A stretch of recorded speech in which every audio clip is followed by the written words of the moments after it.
Hey curious minds, welcome to Arudra IAS Hub. Come on, let's unlock some knowledge. ఇవాళ మనం major river basins గురించి, hydro power projects గురించి, major dams, river linking topics గురించి డీటెయిల్గా తెలుసుకుందాం. First of all river basins గురించి చూద్దాం. అసలు రివర్ బేసిన్ అంటే ఏంటి? రివర్ బేసిన్ అంటే ఒక మెయిన్ రివర్ అండ్ దానికి కనెక్ట్ అయిన అన్ని ట్రిబ్యూటరీస్ అండ్ ఆ ట్రిబ్యూటరీస్ కవర్ చేసే టోటల్ ల్యాండ్ ఏరియా అన్నమాట. అంటే రెయిన్ వాటర్ ఒక రీజియన్లో పడితే ఆ వాటర్ స్మాల్ స్ట్రీమ్స్లో ఫ్లో అయ్యి అవి కలిసి ట్రిబ్యూటరీస్ అవుతాయి. ఆ ట్రిబ్యూటరీస్ కలిసి మెయిన్ రివర్ అవుతుంది. ఆ టోటల్ వాటర్ కలెక్ట్ అయ్యే ఏరియాని రివర్ బేసిన్ అంటారు. దీనికి ఎగ్జాంపుల్గా చెప్పాలంటే మన హౌస్ రూఫ్ మీద రెయిన్ పడితే వాటర్ పైప్స్ ద్వారా ఒక ట్యాంక్లో ఆ వాటర్ అంతా కూడా కలెక్ట్ అవుతుంది కదా. సో ఆ రూఫ్ ఏరియా ఎంటైర్గా బేసిన్ లాగా వర్క్ చేస్తుంది అనమాట. సేమ్గా ఎర్త్ సర్ఫేస్లో కూడా రివర్ బేసిన్ వర్క్ చేస్తుంది. ఇండియాలో రివర్ బేసిన్స్ని మెయిన్గా 3 టైప్స్గా క్లాసిఫై చేశారు. Himalayan river basins, peninsular river basin, coastal river basins. ఇప్పుడు ఒక్కొక్క దాని గురించి చూద్దాం. First one Himalayan river basins. ఈ హిమాలయన్ రివర్ బేసిన్స్ అనేవి హిమాలయాస్ నుంచి ఒరిజినేట్ అవుతాయి. ఈ రివర్స్ అన్నీ కూడా గ్లేషియర్స్ మెల్ట్ అవ్వడం వల్ల ఫామ్ అవుతాయి అన్నమాట. సో ఈ రివర్స్ ఇయర్ రౌండ్ ఫ్లో అవుతూ ఉంటాయి. అందుకే ఈ రివర్స్ని పెరీనియల్ రివర్స్ అంటారు. పెరీనియల్ అంటేనే ఇయర్ మొత్తం ఫ్లో అయ్యే రివర్స్ అనమాట. వీటిలో మెయిన్గా గంగా గురించి చూడాలంటే గంగా రివర్ అనేది ఇండియాలోనే లార్జెస్ట్ రివర్ బేసిన్. గంగా ఎక్కడి నుంచి వస్తుంది? గంగోత్రి గ్లేషియర్ నుంచి వస్తుంది. దీని యొక్క main tributaries Yamuna, Ghaghara, Gandak, Kosi. Ganga basin ఇండియాలో అగ్రికల్చర్కి బ్యాక్ బోన్ లాంటిదన్నమాట. ఇండియా పాపులేషన్లో ఆల్మోస్ట్ 40% పీపుల్ ఈ గంగా బేసిన్ మీదే లివ్ చేస్తారు. Next Brahmaputra basin. బ్రహ్మపుత్ర అనేది టిబెట్లో ఒరిజినేట్ అయ్యి ఇండియాలో అస్సాం ద్వారా ఫ్లో అయ్యి బే ఆఫ్ బెంగాల్లో కలుస్తుంది. ఈ రివర్ అనేది హ్యూజ్ వాల్యూమ్ కలిగి ఉంటుందన్నమాట. ఫ్లడ్స్ ఎక్కువ ఈ బేసిన్లో వస్తూ ఉంటాయి. And third one Indus basin. Indus అనేది టిబెట్లో ఒరిజినేట్ అయ్యి లడాక్ ద్వారా పాకిస్తాన్లో ఎంటర్ అవుతుంది. దీని యొక్క మెయిన్ ట్రిబ్యూటరీస్ జీలం, చీనా, బ్రావి, బియాస్, సట్లెజ్.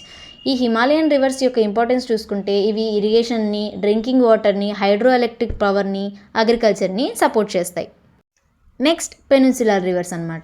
ఈ పెనిన్సులార్ రివర్స్ అనేవి పెనిన్సులార్ ప్లాట్యూ నుంచి ఒరిజినేట్ అవుతాయి. ఈ రివర్స్ అన్నీ కూడా మెయిన్గా రెయిన్ఫాల్ మీద డిపెండ్ అయి ఉంటాయి. సో ఈ రివర్స్ సీజనల్ ఫ్లో చూపిస్తాయన్నమాట. సమ్మర్లో వాటర్ రెడ్యూస్ అవుతుంది కాబట్టి ఇక్కడ వాటర్ తక్కువ ఉంటాయి. మేజర్గా పెనిన్సులార్ రివర్స్ వచ్చి Godavari India largest peninsular river అనమాట. ఇది మహారాష్ట్రలో ఆరిజిన్ అనమాట. దీన్ని బే ఆఫ్ బెంగాల్లో డ్రైన్ అవుతుంది. అండ్ గోదావరిని దక్షిణ గంగా అని కూడా అంటారు. సెకండ్ వన్ కృష్ణ అనేది మహారాష్ట్రలో వెస్ట్రన్ ఘాట్స్లో పుట్టిందనమాట. ఇది మహారాష్ట్ర, కర్ణాటక, తెలంగాణ, ఆంధ్రప్రదేశ్లో ప్రవహిస్తుంది. నెక్స్ట్ కావేరి అనేది కర్ణాటకలో వెస్ట్రన్ ఘాట్స్లో పుట్టింది.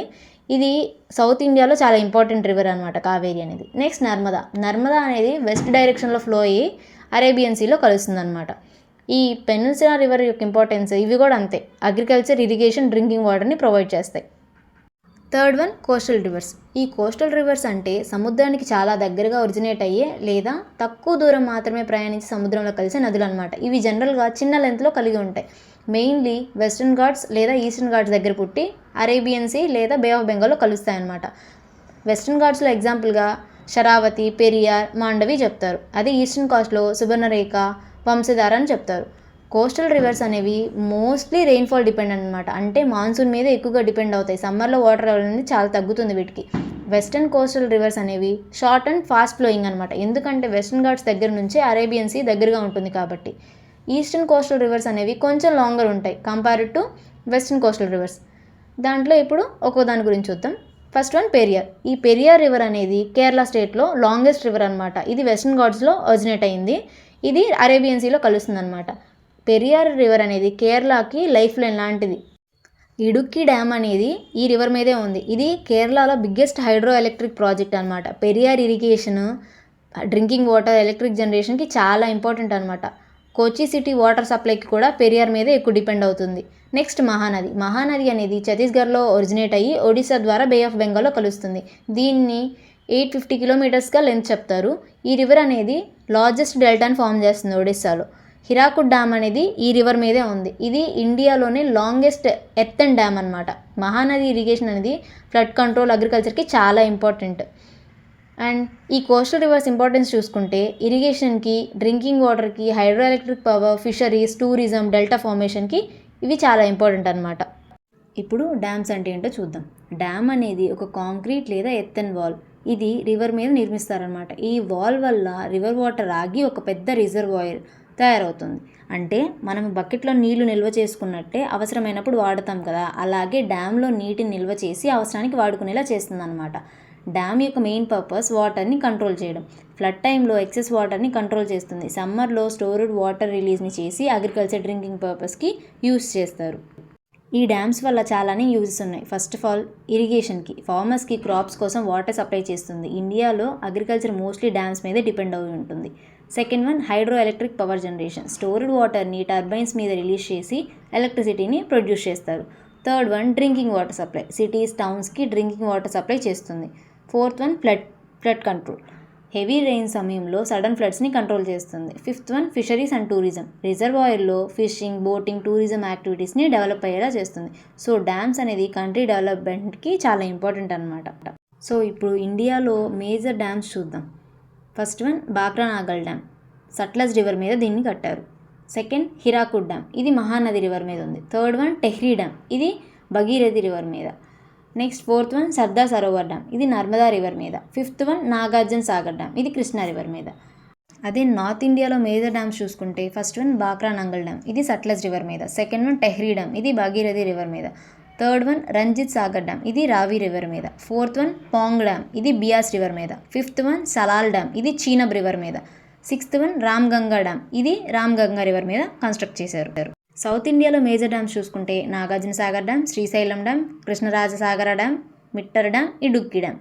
అదే ఆంధ్రప్రదేశ్లో చూసుకుంటే Srisailam, Nagarjuna Sagar, Polavaram project, Somasila dam, Dhavaleswaram barrage. ఇప్పుడు హైడ్రో పవర్ ప్రాజెక్ట్ గురించి తెలుసుకుందాం. హైడ్రో పవర్ ప్రాజెక్ట్ అంటే ఫ్లోయింగ్ వాటర్ ఎనర్జీని ఎలక్ట్రిసిటీగా కన్వర్ట్ చేయడం. అంటే వాటర్కి ఎనర్జీ ఉంటుంది, ఎస్పెషల్గా హైట్ నుండి పడినప్పుడు లేదా ఫాస్ట్గా ఫ్లో అయినప్పుడు కైనెటిక్ ఎనర్జీగా జనరేట్ అవుతుంది. ఈ హైడ్రో పవర్ ప్లాంట్ ఎలా వర్క్ అవుతుందో చూద్దామా. ఫస్ట్ ఆఫ్ ఆల్ ఇక్కడ డ్యామ్స్ కన్స్ట్రక్ట్ చేస్తారు రివర్స్ మీద. వాటర్ అనేది రిజర్వాయర్లో స్టోర్ అవుతుంది. వాటర్ హై ప్రెషర్తో పెన్ స్టాక్ బిగ్ పైప్ నుంచి టర్బైన్స్ మీదకి రిలీజ్ చేస్తారు. ఈ టర్బైన్స్ అనేవి రొటేట్ అవుతూ ఉంటాయి.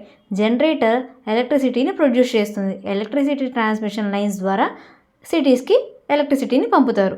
అంటే water to turbine, turbine to generator, generator to electricity వస్తుందన్నమాట. ఇందులో types of hydro power projects చూద్దాం. Storage type, run of the river project. Third one pumped storage project. Storage టైప్స్నే ఇండియాలో ఎక్కువగా యూజ్ చేస్తారనమాట. అసలు ఈ హైడ్రో పవర్ని ఎందుకు యూజ్ చేస్తారు అంటే రిన్యూబుల్ ఎనర్జీ అనమాట. ఇది వాటర్ సైకిల్ కంటిన్యూస్గా జరుగుతూ ఉంటుంది. రెయిన్ పడుతుంది, రివర్స్ ఫ్లో అవుతాయి, డ్యామ్స్ అనేవి ఫిల్ అవుతూ ఉంటాయి. సో హైడ్రో పవర్ అనేది రెన్యూబుల్ రీసోర్స్ అనమాట. Second one pollution free. Coal power plants pollution create చేస్తాయి, బట్ హైడ్రో పవర్ కార్బన్ ఎమిషన్స్కి ఆల్మోస్ట్ జీరో అనమాట. Third one long term cheap. Initial cost ఎక్కువగా ఉంటుంది, బట్ వన్స్ కన్స్ట్రక్ట్ అయ్యాక మాత్రం మెయింటెనెన్స్ కాస్ట్ తక్కువగా ఉంటుంది. Fourth one irrigation plus electricity. Dam water అగ్రికల్చర్కి యూజ్ చేస్తారు, సేమ్ టైం ఎలక్ట్రిసిటీ కూడా జనరేట్ చేస్తారు. సో డబుల్ ప్రాఫిట్ అనమాట ఇక్కడ. Fifth one flood control. Excess water store చేయడం ద్వారా ఫ్లడ్స్ రెడ్యూస్ చేయొచ్చు అనమాట. ఈ హైడ్రో పవర్ ప్రాజెక్ట్స్ ఇండియాలో మేజర్ ఏంటో చూద్దామా. First one Bhakra Nangal dam, ఇది సట్లజ్ రివర్ మీద కట్టారు, హిమాచల్ ప్రదేశ్లో ఉంది. One of the India's biggest hydro power project అనమాట ఇది. పంజాబ్ అండ్ హర్యానాకి అగ్రికల్చర్కి ఇదే లైఫ్ లైన్ అనమాట. దీనికి large hydro electric generation capacity ఉంది. సెకండ్ వన్ టెహ్రీ డ్యామ్, ఇది భాగీరథి రివర్ మీద కన్స్ట్రక్ట్ చేశారు, ఉత్తరాఖండ్లో ఉంది. ఇండియాలో టాలెస్ట్ డ్యామ్ ఇది. Huge hydro power generation capacity దీనికి ఉంది. ఢిల్లీకి డ్రింకింగ్ వాటర్ సోర్స్ కూడా ఇది సప్లై చేస్తుంది. థర్డ్ వన్ హిరాకుడ్ డ్యామ్, ఇది మహానది రివర్ మీద కట్టారు, ఒడిస్సాలో ఉంది. వరల్డ్లోనే లాంగెస్ట్ ఎత్తన్ డ్యామ్ ఇది. Hydro power plus irrigation plus flood control కూడా చేస్తుంది. Fourth one Nagarjuna Sagar dam, ఇది రివర్ కృష్ణా మీద కన్స్ట్రక్ట్ చేశారు. తెలంగాణ అండ్ ఆంధ్ర రీజియన్లో మనం ఇది చూస్తాం. సౌత్ ఇండియాలోనే మేజర్ హైడ్రో పవర్ ప్రాజెక్ట్ అనమాట ఇది. ఇది అగ్రికల్చర్కి ఎలక్ట్రిసిటీకి యూజ్ అవుతుంది. ఫిఫ్త్ వన్ శ్రీశైలం డ్యామ్, ఇది కృష్ణా రివర్ మీద కన్స్ట్రక్ట్ చేశారు. ఇది కూడా మేజర్ హైడ్రో పవర్ ప్రాజెక్ట్ అనమాట సౌత్ ఇండియాలో. పీక్ లోడ్ ఎలక్ట్రిసిటీ సప్లై చేస్తుంది. Sixth one Sardar Sarovar dam, ఇది నర్మదా రివర్ మీద కన్స్ట్రక్ట్ చేశారు, గుజరాత్లో ఉంది. ఇది హైడ్రో పవర్, ఇరిగేషన్, డ్రింకింగ్ వాటర్ని సప్లై చేస్తుంది. సెవెంత్ వన్ ఇడుక్కి డ్యామ్, ఇది పెరియార్ రివర్ మీద కన్స్ట్రక్ట్ చేశారు, కేరళలో ఉంది. కేరళలో బిగ్గెస్ట్ హైడ్రో పవర్ ప్రాజెక్ట్ అనమాట ఇది. ఎయిత్ వన్ కోయినా డ్యామ్, ఇది కోయినా రివర్ మీద కన్స్ట్రక్ట్ చేశారు, మహారాష్ట్రలో ఉంది. వెస్టర్న్ ఇండియాలో లార్జెస్ట్ హైడ్రో ఎలక్ట్రిక్ ప్రాజెక్ట్ అనమాట ఇది. హైడ్రో పవర్ వల్ల కొన్ని డిసడ్వాంటేజెస్ కూడా ఉన్నాయి. అవి ఏంటంటే high construction cost, people displacement, environmental impact, river ecosystem change అవ్వడం. కానీ స్టిల్ రెన్యూవబుల్ ఎనర్జీ ఫ్యూచర్లో హైడ్రో పవర్ అనేది చాలా ఇంపార్టెంట్ అన్నమాట. ఫైనల్గా రివర్ ఇంటర్లింకింగ్ ప్రాజెక్ట్ అంటే ఏంటో తెలుసుకుందాం. రివర్ ఇంటర్లింకింగ్ అంటే ఒక రివర్ బేసిన్లో సర్ప్లస్ వాటర్ ఉంటే మరొక రివర్ బేసిన్లో డెఫిషిట్ వాటర్ ఉన్న ప్రాంతానికి కెనాల్స్ ద్వారా నీటిని తరలించడం అనమాట. అంటే ఇండియాలో కొన్ని ఏరియాస్లో ఫ్లడ్స్ వస్తాయి, కొన్ని ఏరియాస్లో డ్రాట్ వస్తుంది.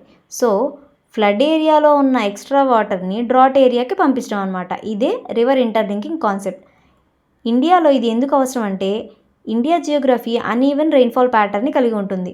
అస్సాం, బీహార్లో హెవీ ఫ్లడ్స్ ఉంటాయి. రాజస్థాన్, రాయలసీమ ప్రాంతాల్లో డ్రాట్ ఎక్కువగా చూస్తాం. మాన్సూన్ అన్ఈవెన్గా ఉంటుంది కాబట్టి వాటర్ డిస్ట్రిబ్యూషన్ బ్యాలెన్స్గా ఉండదు. అందుకే రివర్ ఇంటర్లింక్ ప్రాజెక్ట్ని ప్రపోజ్ చేశారు. ఇది ఏం చేస్తుందంటే ఈ ప్రాసెస్లో డ్యామ్ కన్స్ట్రక్ట్ చేస్తారు సర్ప్లస్ రివర్ మీద. రిజర్వాయర్లో వాటర్ స్టోర్ చేసి లార్జ్ కెనాల్స్ కన్స్ట్రక్ట్ చేస్తారు. పంప్స్ ఆర్ గ్రావిటీ ఫ్లో ద్వారా వాటర్ని అనదర్ బేసిన్కి ట్రాన్స్ఫర్ చేస్తారు. అంటే సర్ప్లస్ రివర్ నుంచి డ్యామ్కి, డ్యామ్ నుంచి కెనాల్కి, కెనాల్ నుంచి డెఫిషిట్ రివర్ బేసిన్కి. ఇది ఇండియాలో రివర్ ఇంటర్లింకింగ్ ప్రాజెక్ట్ని నేషనల్ రివర్ ఇంటర్లింకింగ్ ప్రాజెక్ట్ అంటారు. ఈ ప్రాజెక్ట్ని ఇంప్లిమెంట్ చేయడానికి national water development agency create చేశారు. దీంట్లో టోటల్గా 30 మేజర్ లింక్స్ ప్రపోజ్ చేశారు. Himalayan component, peninsular component. Himalayan component గురించి తెలుసుకుందాం ఇప్పుడు. హిమాలయన్ రివర్స్ అంటే గంగా, బ్రహ్మపుత్ర ఫ్లడ్ వాటర్ని క్యాప్చర్ చేసి డెఫిషిట్ ఏరియాస్కి డైవర్ట్ చేయడం దీని యొక్క మెయిన్ ఎయిమ్. అదే పెనిన్సులార్లో చూసుకుంటే సౌత్ ఇండియన్ రివర్స్ని కనెక్ట్ చేయడం దీని యొక్క మెయిన్ ఎయిమ్. అంటే గోదావరి నుంచి కృష్ణాకి, కృష్ణా నుంచి పెన్నాకి, పెన్నార్ నుంచి కావేరికి. అంటే గోదావరిలో వాటర్ ఎక్కువగా ఉంటుంది, సో కృష్ణాకి ట్రాన్స్ఫర్ చేస్తారనమాట. ఇలా దీంట్లో మెయిన్గా కెన్ బెట్వా లింక్ ప్రాజెక్ట్ చూద్దాం ఇప్పుడు. కెన్ రివర్ నుండి బెట్వా రివర్కి వాటర్ ట్రాన్స్ఫర్ చేస్తారు. మధ్యప్రదేశ్ అండ్ ఉత్తరప్రదేశ్ బెనిఫిట్ అవుతారనమాట. ఈ ప్రాజెక్ట్ ఆల్రెడీ ఇంప్లిమెంటేషన్ స్టేజ్లోనే ఉంది. నెక్స్ట్ ఈ రివర్ ఇంటర్లింకింగ్ యొక్క అడ్వాంటేజెస్ చూద్దాం. దీనివల్ల drought reduction, flood control, irrigation expansion, drinking water supply, hydro power generation, inland navigation improve అవుతుంది. ఇండియా అగ్రికల్చర్కి మేజర్ బూస్ట్ ఇస్తుందన్నమాట. అండ్ డిసడ్వాంటేజెస్ చూసుకుంటే ఎన్విరాన్మెంటల్ ఇంపాక్ట్, ఫారెస్ట్ డిస్ట్రక్షన్ జరగవచ్చు. Second one wildlife disturbance, national parks effect అవ్వచ్చు. Huge cost, lakhs of crores rupees అవ్వచ్చు. State disputes, inter state water sharing conflicts వస్తాయి ఇక్కడ. Climate change వల్ల రెయిన్ఫాల్ అన్ప్రెడిక్టబుల్గా మారుతుంది. సో ఫ్యూచర్లో వాటర్ మేనేజ్మెంట్ అనేది చాలా క్రిటికల్. రివర్ ఇంటర్లింకింగ్ వల్ల లాంగ్ టర్మ్ వాటర్ సెక్యూరిటీకి సొల్యూషన్ కన్సిడర్ చేస్తున్నారు. బట్ ఎన్విరాన్మెంటల్ బ్యాలెన్స్ మెయింటైన్ చేయడం ఈక్వల్లీ ఇంపార్టెంట్. సో ఇక్కడితో మన టాపిక్ కంప్లీట్ అయింది. నెక్స్ట్ ఇంకో టాపిక్తో మళ్ళీ కలుసుకుందాం. Thanks for watching.